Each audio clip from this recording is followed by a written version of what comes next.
আসসালামু আলাইকুম। কেমন আছেন সবাই? আশা করি ভালো আছেন।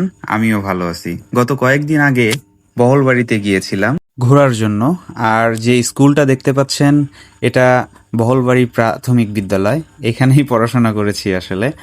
আর ছোট ভাইকে দেখাচ্ছিলাম যে আকাশটা কত সুন্দর। খুবই ভালো লাগছিল।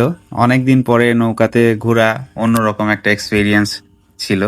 ফ্যামিলির সবাইকে নিয়ে একেবারে চলন বিলের মধ্যে যাওয়াটা অনেক মজার ছিল। আর পাখিগুলো সুন্দর উড়ছিল।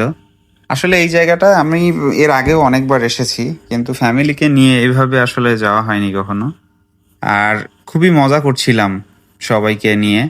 ছোট ভাইরা সঙ্গে ছিল, তো অনেক মজা হচ্ছিল। আর এটা হচ্ছে রবীন্দ্র বিশ্ববিদ্যালয় হবে এখানে। এখানেই ভিত্তিপ্রস্তর স্থাপন করা হবে, যেটার জন্য স্মৃতি হিসেবে রেখে দেওয়ার জন্য আসলে যাওয়া, যে ফিউচারে কেমন হয় সেটা দেখব। ধন্যবাদ সবাইকে।